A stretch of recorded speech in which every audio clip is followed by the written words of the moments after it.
सदक़ल्लाहु मौलाना अल-अज़ीम। बारगाह रिसालत मुआब सल्लल्लाहु अलैहि वसल्लम में दुरूद पाक का हदिया पेश करें। अल्लाहुम्मा सल्लि अला सय्यिदिना व मौलाना मुहम्मदिन मअदनिल जूदि वल करम व आलिहि व अस्हाबिहिल किराम व इब्निहिल करीम व बारिक व सल्लिम सलातन दाइमतन सरमदन अबदा। हमें ये पता है, जैसे कि खबर दी गई है, आप हज़रात यहाँ पर इशा की नमाज से बैठे हुए इंतज़ार कर रहे हैं। इसीलिए हम भी आपके सामने खड़े होकर बयान करने को तरजीह देते हैं कि बहुत सारे इसमें सुनने कम और देखने ज़्यादा आते हैं। तो जिस तरह की भी जिसकी भी जैसी नीयत हो, और यही मुसलमानों की अलामत भी हो कि हम अपनी ज़िंदगी की इब्तिदा जो करते हैं वो अल्लाहु अकबर से करते हैं। आपको पता है, जब हम पैदा हुए थे हमारे कानों में सबसे पहले आवाज़ क्या आई? अल्लाहु अकबर। किसी भी मौलवी साहब ने हमारे कानों में आवाज़ दी होगी। अजान तो हर बच्चे को दी जाती है। अल्लाहु अकबर से हमारी ज़िंदगी शुरू हुई है, और जब इंतकाल हो जाए, जनाजा तैयार करके लाया जाए, इमाम के सामने रखा जाए, इमाम सबसे पहले हाथ बांधते हुए क्या कहता है? अल्लाहु अकबर। यानी ज़िंदगी ख़त्म भी हो गई है। अल्लाहु अकबर एक बहुत बड़ा मैसेज है कि मुसलमान जब दुनिया में आया है तो ये कहते हुए अल्लाह सबसे बड़ा है, और जाएगा भी तो ये ऐलान करते हुए कि अल्लाह सबसे बड़ा है। हमारा न्यू ईयर या फिर इस तरह के सालों का इस्तकबाल करना या इनके जाने का गम मनाना, इसकी कोई असल नहीं है। ये साल का आखिरी घंटा हम तो सिर्फ इसलिए यहाँ पर जमा है कि गैरों ने लोगों में एक अजीब मिजाज बना दिया है कि इसको सेलिब्रेट किया जाएगा। और कैसे सेलिब्रेट किया जाएगा? शराब के नशे में धुत होकर साहिल, समंदर और दीगर इलाकों पर आज पार्टियां और वहां पर नशे की महफिलें सजाई जाती हैं। हमने ये सोचा कि दुनिया की खुशी करने का तरीका अगर ये है तो हम साल के आखिरी घंटे को रब्बे जुल जलाल के जिक्र में क्यों न मनाएं। मेरे अजीजों, यकीन है कि अभी आधा घंटे के बाद क्या हो रहा है? 12 बजने वाले हैं। 12 बजने वाले हैं, और 12 सुन्नियों के लिए तो खैर का है। इंशाअल्लाह अजीज इस 12 के बाद आने वाला जो साल होगा, कुफार और मुशरिकीन के 12 जरूर बजाए। दुआ तो करेंगे हम यही कि अगला साल जो लोग इस नशे में धुत हैं कि 2024 हमारा है, 2024 में ऐसा होगा वैसा होगा। इस 12 पर हम दुआ यही करते हैं कि मौला आज के रात के 12 के बाद उन सारे दुश्मनान इस्लाम की जिंदगी के 12 बज जाए। अल्लाह करीम वो दिन जरूर लाएगा। और मैंने एक आयत तिलावत की है आपके सामने, कुरान पाक की मशहूर सूरह है, सूरह वद्दुहा। रब तबारक व तआला कसम याद फरमा रहा है, उस चाश्त के वक्त की कसम जो महबूब के चेहरे की तरह चमकता है। वल्लैलि इज़ा सजा, उस रात की सियाही की कसम जो महबूब की जुल्फों की तरह है। मा वद्दअका रब्बुका वमा क़ला, महबूब आपके रब ने ना आपको छोड़ा है और ना कुछ कम किया है। वलल आखिरतु खैरुल लका मिनल ऊला, ऐ महबूब आपकी हर आने वाली घड़ी पिछली घड़ी से बेहतर है। जब ये वादा किसका है? रब्बे जुल जलाल का। हुजूर की हर आने वाली घड़ी पिछली घड़ी से बेहतर है, तो उम्मत की भी हर आने वाली घड़ी पिछली घड़ी से बेहतर हो। हम आने वाले साल का इस्तकबाल इसी एतबार से करेंगे कि रब ताला का वादा है कि हर आने वाली घड़ी बेहतर होगी, तो फिर इंशाअल्लाह हम ये कहेंगे, बल्कि उसके बाद आने वाले साल भी हमारे हैं। मैं गुफ्तगू की तरफ आगे बढ़ता हूँ, लेकिन उससे पहले आपको मैं बताऊं, ऐसे डर के माहौल में, ऐसे सरासीमगी के वक्त में, जहां लोग छोटी सी अफवाह पर भी घरों पर दुबके बैठे हुए हैं, आज मुसलमानों में खास तौर पर इतना डराया गया है कि लोग सफर करना भी छोड़ रहे हैं। अरे नहीं, अब ऐसे हालात हो जाएंगे, हम ट्रेन का सफर नहीं करेंगे, फलां जगह ना जाए। इतने डर के बावजूद, डर तो तुम्हारे अंदर फैलाया गया, खौफ तुम्हारे अंदर लाया गया, लेकिन जानते हो उनके पाखंडियों की बातों को सुना कभी? ये गुफे में बैठकर ये कहते हैं कि 2029 में भारत का प्रधानमंत्री मुसलमान बन सकता। यह हम नहीं कह रहे, और ना ही उस कुर्सी की लालच में हम दौड़े भाग रहे हैं। जिसके पास आयतल कुर्सी है उसे उस कुर्सी की हाजत नहीं, लेकिन दिलों का खौफ ये बताता है, उनका डर ये बताता है कि अगले साल आने वाले इनके लिए हो सकते हैं। और मैं दुआ करता हूं अल्लाह उनका डर सही फरमाते। अजीज़ान गिराम वक़ार, हर आने वाला दिन तुम्हारे लिए बेहतर है, लेकिन शर्त है, एक ही शर्त है, क्योंकि रब ताला ने फरमाया वला तहीनु वला तहज़नु व अंतुमुल अअलौ, घबराओ मत, बेकरार मत हो, तुम सबसे ज्यादा कामयाब रहोगे इन कुंतुम मुमिनीन। शर्त यह है कि तुम मेरे नबी की गुलामी में आ जाओ, ईमान वाले हो जाओ, तब फिर तुम्हारे लिए हर आने वाली घड़ी बेहतर है, हर आने वाली घड़ी पिछली घड़ी से बेहतर है। शर्त यह है कि ईमान की जिंदगी आ जाए तुम्हारे, और ईमान ना हो, ईमान किसे कहते हैं सबको पता है, हदीस रसूल है, मेरे आका सल्लल्लाहु अलैहि वसल्लम ने फरमाया ला युमिनु अहदुकुम हत्ता अकूना अहब्बा इलैहि मिन वालिदिही व वलदिही वन नासी अजमाइन। तुम में से उस वक्त तक कोई मोमिन नहीं हो सकता कामिल जब तक कि वो अपने माँ बाप, औलाद और सारी दुनिया से ज्यादा मुझसे मोहब्बत ना करे। दूसरी हदीस है ला युमिनु अहदुकुम हत्ता यकूना हवाहु तबअन लिमा जिअतु बिही। हुजूर पाक सल्लल्लाहु अलैहि वसल्लम फरमाते हैं तुम में से उस वक्त तक कोई कामिल मोमिन नहीं हो सकता जब तक कि वो अपनी ख्वाहिशात को मेरी मर्जी के मुताबिक ना बनाए। हुजूर की मर्जी के मुताबिक जब तक तुम अपनी ख्वाहिशात नहीं बनाओगे मोमिन नहीं हो सकते, और मोमिन कामिल नहीं होगे तो फिर मदद भी नहीं है। मैं उस मोमिन की बात कर रहा हूं जिसको कुरान कहता है कभी कद अफलहल मुमिनून, ईमान वाले कामयाब हो चुके। कौन से ईमान वाले? ईमान की शर्त अव्वल है हुजूर के लिए बे इंतहा मोहब्बत करना, शर्त अव्वल है। अब आइए हम आज की इस रात में तज़किरा उन लोगों का करें जिनका जिक्र हमारे ईमान की जिला का सबब है। वो दीवान गाने इश्क़ रसूल जिन्होंने अपनी जिंदगियां हुजूर के कदमों में निछावर कर दी। मैंने आज ये सोचा कि उनकी बारगाहों में खिराज अकीदत पेश करते हुए जवानों के लिए मिसाल रखो। आज के नौजवान आइडियल किसको समझेंगे? मेरे अजीजों, दुनिया आज बड़ी बड़ी स्क्रीनें लगाकर मुजरा करने वाले जालिमों के नाच को देख रही होगी। स्टंट करने वाले इनके सामने हीरो बन जाते हैं। मैं आज आपको उन जियालों की बात रखना चाहता हूं जो हकीकत में हीरो हैं, जो पूरी दुनिया के लिए हीरो है। उस बतले जलील का एक नाम काफी है, खालिद बिन वलीद। इसकी मिसाल दुनिया लाने से कासिर है। मेरे अजीजों, मेरी पूरी गुफ्तगू का खुलासा सिर्फ इतनी बात पर होगा जो बरेली के इमाम ने पुकार कर कहा था, फिर के गली गली दबा ठोकरें सबकी खाई क्यों, दिल को जो अक्ल दे खुदा तेरी गली से जाए क्यों।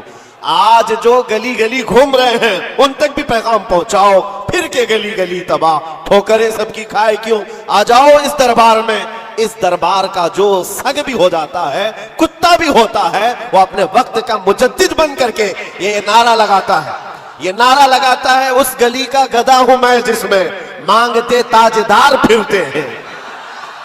उस गली का गधा हूं मैं जिसमें मांगते ताजदार फिरते हैं। खुसरवी अच्छी लगी ना सरवरी अच्छी लगी, हम फकीरों को मदीने की गली अच्छी लगी।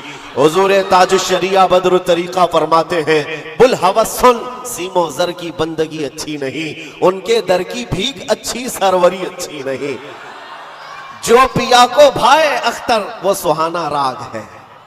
ये ताजुश्शरिया फरमाते, जो पिया को भाए अख्तर वो सुहाना राग है। क्या मतलब है? जो मुस्तफा को पसंद आए वही असल राग है, वही बात अच्छी है। जो पिया को भाए अख्तर वो सुहाना राग है, जिससे नाखुश हो पिया वो रागनी अच्छी नहीं, जिससे नाखुश हो पिया वो रागनी अच्छी नहीं। पिया हुजूर के बारगाह में इस्तिआरतन कहा गया है। हुजूर को जो चीज ना पसंद है वो हमारे लिए अच्छी है ही नहीं। यही तो बरेली का मिजाज है। कहते हैं ना ताजुश्शरिया रहमतुल्लाह तआला अलैह कि नबी से हो जो बेगाना उसे दिल से जुदा कर दे, पिदर मादर बिरादर जानो माल उन पर फिदा कर दे। ये सारे अशार का लुब्बे लुबाब खुलासा क्या है? उसका खुलासा यही है जो सहाबा का नारा था, हो ना ये फूल तो बुलबुल का तरन्नुम भी ना हो, चमने दहर में कलियों का तबस्सुम भी ना हो ना ये साकी तो मैं भी ना हो, खुम भी ना हो, बज़्म तौहीद दुनिया में ना हो, तुम भी ना हो, खीमा अफलाक का इस्तादा उसी नाम से है, नबज़ हस्ती तपश आमादा उसी नाम से है, दश्त में दामने कोहसार में मैदान में है, बहर में मौज की आगोश में तूफान में है, चीन के शहर मराकश के बयाबान में है, वही नाम पोशीदा हर मुसलमान के ईमान में है। और वो जो न हो तो और वो जो न थे तो। ये सारे अशार के बाद अब आओ मैं गुफ्तगू को आगे बढ़ाता हूं। इसी बात पर तवज्जो रखना, फिर के गली गली तबाह, ठोकरें सबकी, अगर किसी को ठोकर लगी है तो वो दिल पर हाथ रखकर आ जाए। आज मैं उन जियालों की तरफ चलता हूं। यमन का एक कबीला बनु असद एक कबीला है जिसमें रहने वाले एक शख्स है हारिसा, और उनकी बीवी, छोटा सा एक कुंबा, छोटा सा एक खानदान, 3 बच्चे थे। हारिसा और उनकी बीवी और 3 बच्चे। ये यमन का रहने वाला एक कबीला है। औरत अपने तीनों बच्चों को लेकर मैके जा रही थी, और बड़ा बेटा जो उस वक्त उम्र का 8 साल का था, जैद नाम था।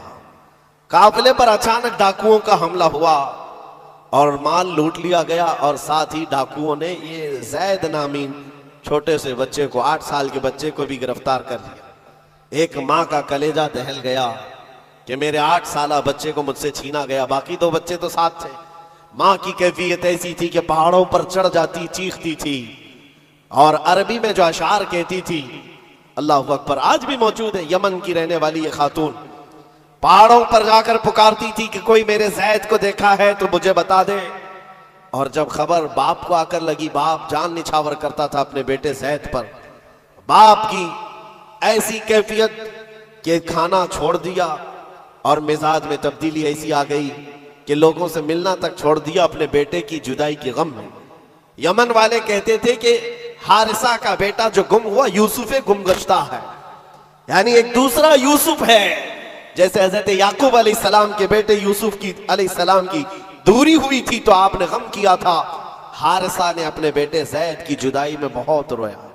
और वह अशार जो अरबी में लिखे जाते थे, यमन में जब वो अशार पढ़ते तो अपने जो दुश्मन होते वो भी रो पड़ते थे। बाप की जुदाई के गम के अशार लोगों को रुलाते थे। जमाना गुजर गया। अब डाकुओं ने उस जैद का किया क्या था, कुछ साल अपने पास रखा, और उकास के मेले में, मक्का के करीब एक मेला लगता था, और उस मेले में लाकर जैद को गुलाम बनाकर बेच दिया। जब बेचा तो ये जैद गुलाम बनकर के किसके हवाले आया, खदीजा बिन्त खुवैलिद, उम्मुल मोमिनीन हजरत खदीजा रज़ियल्लाहु ताला अन्हा के घर हजरत हकीम बिन हिजाम के जरिए से। जब ये गुलाम हजरत खदीजा के घर आया तो उस वक्त 15-16 साल की उम्र थी। पहली नजर मुस्तफ़ा करीम की पड़ी थी। रसूल रहमत सल्लल्लाहु ताला अलैहि वसल्लम ने हजरत खदीजा के घर इस नौजवान को देखा। अदब में कामिल था, गुफ्तगू के सलीके अच्छे थे, लोगों से मुलाकात के तौर तरीके बताते, बड़ा खानदानी आदमी। जब ये पहली नजर मेरे मुस्तफ़ा करीम सल्लल्लाहु अलैहि वसल्लम की पड़ी तो उम्मुल मोमिनीन खदीजा से कहा, मेरे आका ने अगर आप बेहतर समझें तो ये गुलाम मेरे हवाले कर दें। क्या किस्मत है जिसको खुद रसूलुल्लाह खरीदी। जैद को खरीद लिया, बल्कि तोहफतन हुजूर को दे दिया गया। गुलामी का दौर है। जैद यही वो हारिसा के बेटे हैं, नबी मुकर्रम सल्लल्लाहु ताला अलैहि वसल्लम के हवाले आ गए। दिन रात मुस्तफ़ा करीम के साथ गुजर रहे हैं।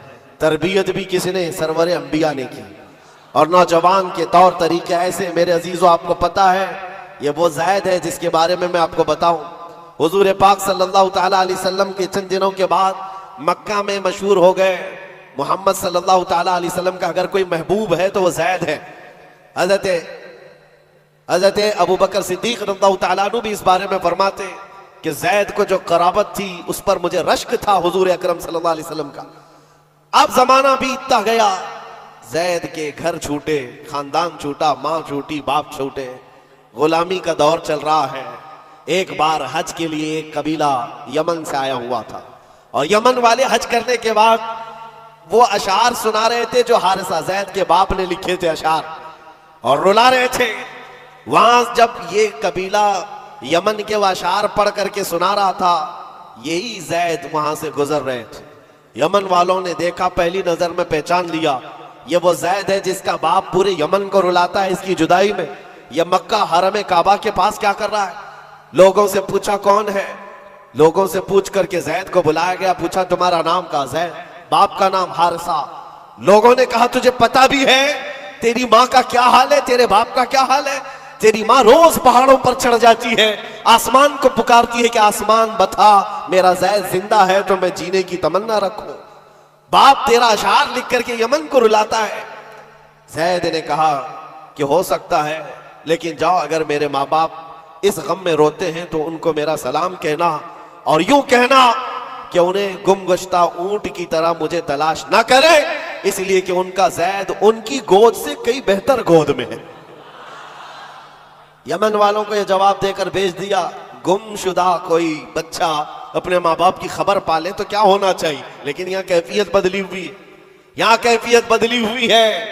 हुजूर पाक सल्लल्लाहु ताला अलैहि वसल्लम की इस गुलामी में दिन रात गुजरते रहे, शब और रोज गुजरते रहे। मेरे अजीजों, जिसको हो दर्द का मजा नाज़े दवा उठाए। आपको मैं बताऊं, ये कबीला यमन का गया और जा करके जैद के माँ बाप से कहा, हारिसा और उनकी माँ से कहा तुम्हारा गुमशुदा बच्चा मिल गया, हरम काबा में हमने उसको देखा है और सुना है मोहम्मद नामी अरब के एक मशहूर शख्स की गुलामी में है और उनकी सखावत भी, दरिया दिली भी, रहम दिली भी मशहूर है। माँ और बाप ने खबर पाते ही महीनों का सफर दिनों में तय कर लिया, दौड़ते भागते मक्का पहुंचाए और जैसे पहुंचे पूछा कहाँ रहते हैं मोहम्मद सल्लल्लाहु अलैहि वसल्लम।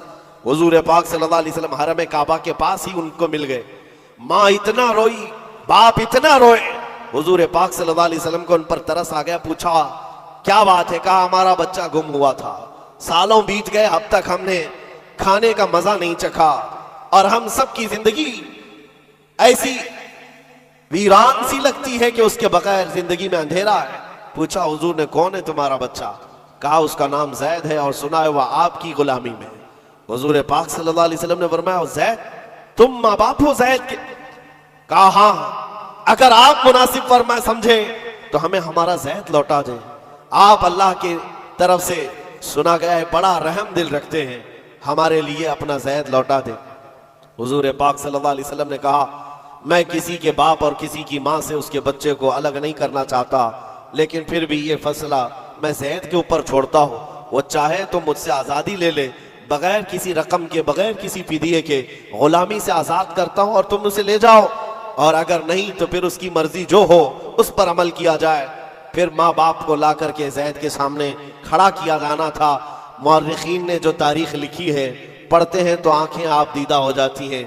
मेरे अजीजों, रसूल पाक सल्लल्लाहु अलैहि वसल्लम अपने घर ये दोनों माँ बाप को जो बिछड़े हुए बच्चे की जुदाई में रोते हुए आए थे, चचा भी साथ था, हुजूर अपने घर ले आए और उसके बाद जैद अपने कामों में मसरूफ थे। बुलाया जैद इधर आ जाओ।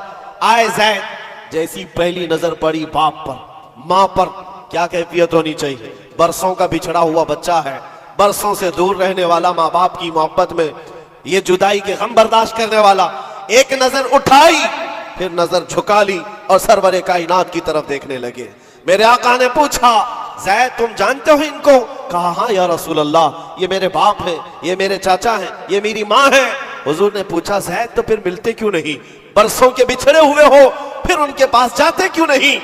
जैद ने कहा या रसूल अल्लाह, आपके चेहरे को देखने के बाद फिर किसी के चेहरे की तरफ हम नजर नहीं उठाते। तेरे कदमों में जो है गैर का मुंह क्या देखे, कौन नजरों में जचे देख के तलवा तेरा। रसूल पाक सल्लल्लाहु अलैहि वसल्लम ने फरमाया जाओ जैद मिल लो, माँ से मिल लो, बाप से मिल लो। माँ ने कलेजे से लगाया और चूमना शुरू किया, बाप ने माथा चूमा। यह अजीब मंजर था। बहुत देर गुजर गई इनके लाड़ो प्यार के इजहार की। उसके बाद रसूल रहमत सल्लल्लाहु अलैहि वसल्लम ने फरमाया जैद तुम्हारे साथ ये हादसा हुआ था, इतने सालों तुम अपने माँ बाप से अलग रहे, अब फैसला तुम्हारी मर्जी पर है, तुम जहां जाना चाहते हो जा सकते हो। यमन अपने कबीले जाओ, अपने खानदान, अपनी माँ और अपने बाप, अपने भाइयों के पास जाओ। हजरत जैद उस वक्त खड़े होकर कहते हैं मक्का वाले ये मंजर देखने के लिए हुजूर के घर के अतराफ जमा हो चुके हैं, बहुत सारे जमा हैं। जैद ने सबको मुखातिब करके कहा ऐ लोगों हाजिरीन मजलिस, सब देखो ये मेरी माँ है, ये मेरे बाप हैं, ये मेरे चचा हैं, लेकिन सबको गवाह बनाकर कहता हूँ मोहम्मद अरबी सल्लल्लाहु अलैहि वसल्लम की गुलामी 1000 आजादियों से अफजल है। मैं अपनी माँ के पास ना जा सकता हूँ, ना बाप के पास जाना चाहता हूँ, मैं हमेशा इसी दर की गुलामी में रहना चाहता हूँ। माँ कहती है बेटा आजाद कर रहे हैं तुझे मोहम्मद सल्लल्लाहु अलैहि वसल्लम, तुझे आजाद कर रहे हैं। दुनिया में किसी को आजाद कर दिया जाए उस वक्त तो बहुत बड़ी नेमत समझी जाती थी, लेकिन तुम हो कि आजाद होना नहीं चाहते। जैद ने कहा 1000 बाप और 1000 माएं मिलकर जो अपने बच्चों पर शफकत नहीं कर सकती, वो मोहम्मद रसूलुल्लाह ने मेरे साथ किया।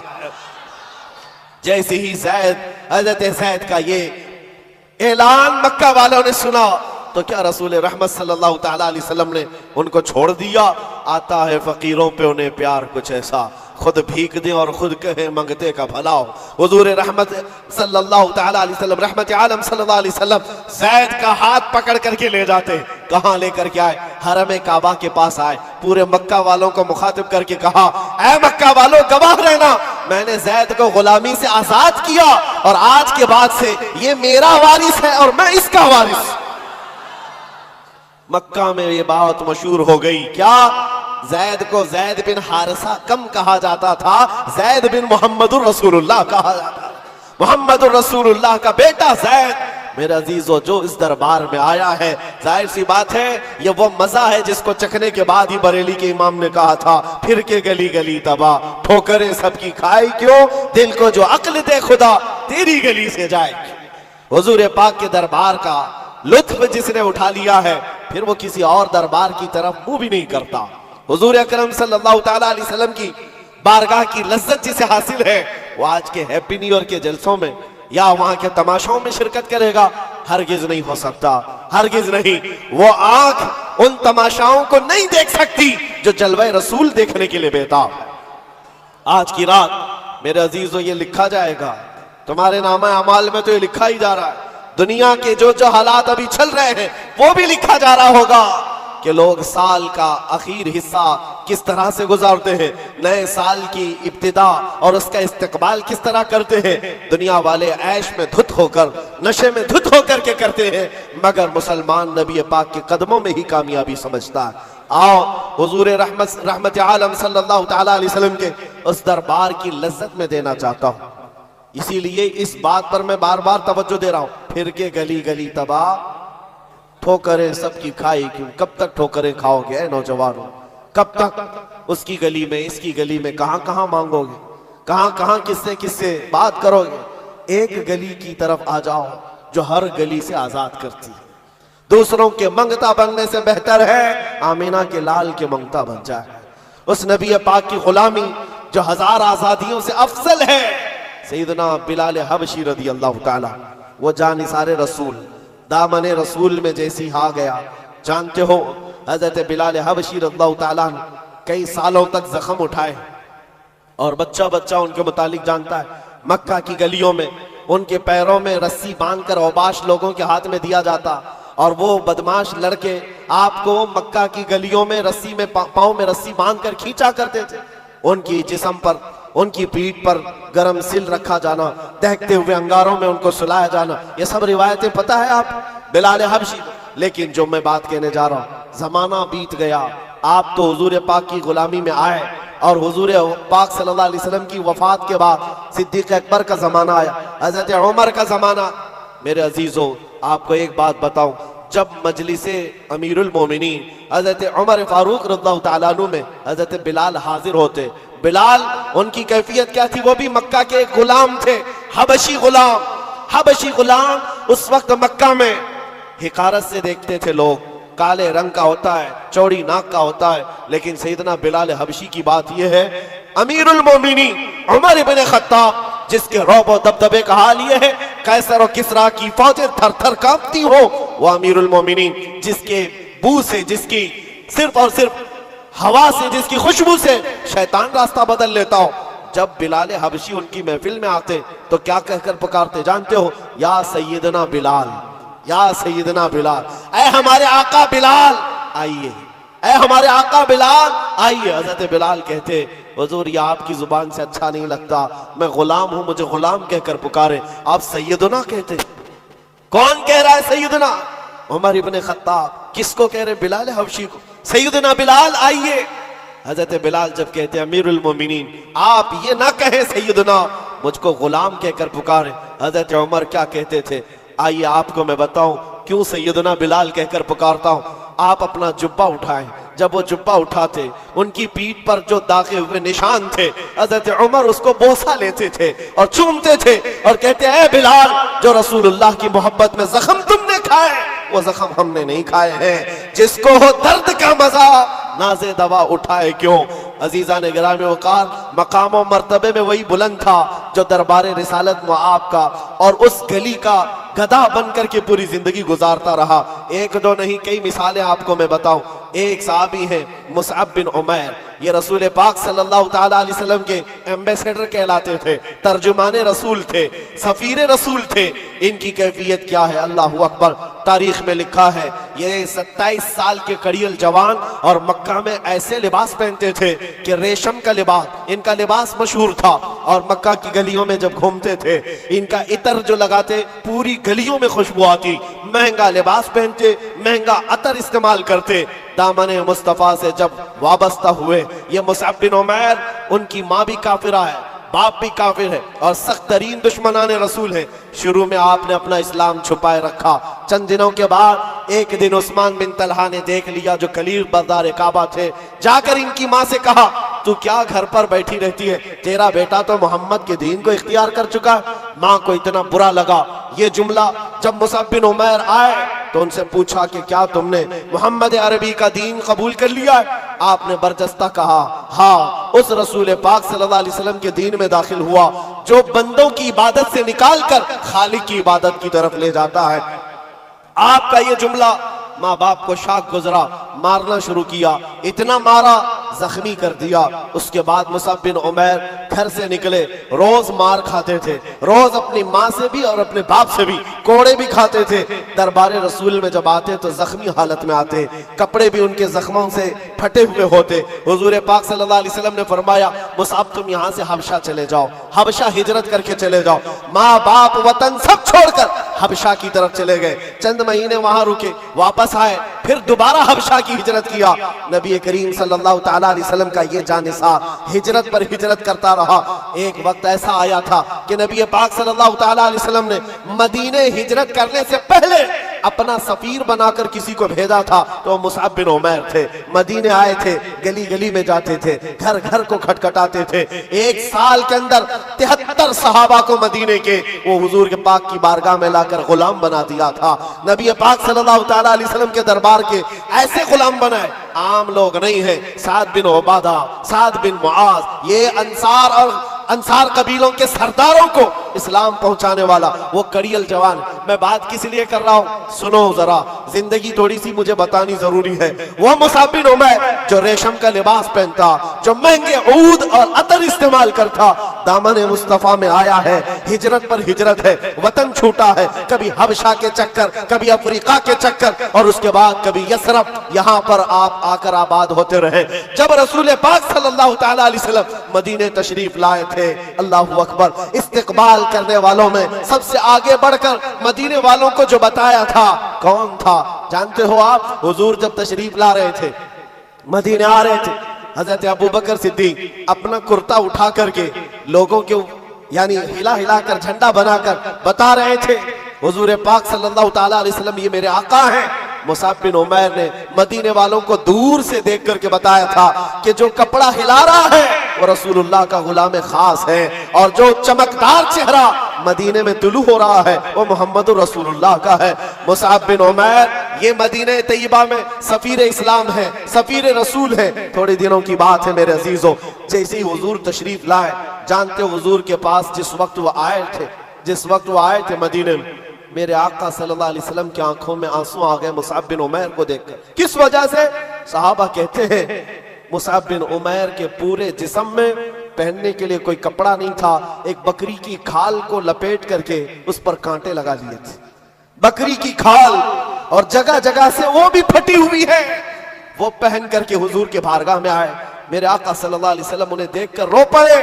लोगों से कहा जानते हो ये मेरा मुसअब, ये मक्का की गलियों में जब चलता था इसके अतर की खुशबू पूरी गलियों में होती। सबसे महंगा लिबास पहनता, रेशम का लिबास पहनने वाला मुसअब बिन उमैर आज बकरी की एक खाल में अपना जिस्म छुपा रहा है, अजीजा ने गिराम वकार, सारी ऐश कदा, सारी ऐश की जिंदगी तर्क किया था सिर्फ इसी गली के लिए, फिर के गली गली तबाह, ठोकरें सबकी खाई क्यों, दिल को जो अक्ल दे खुदा तेरी गली से जाए क्यों।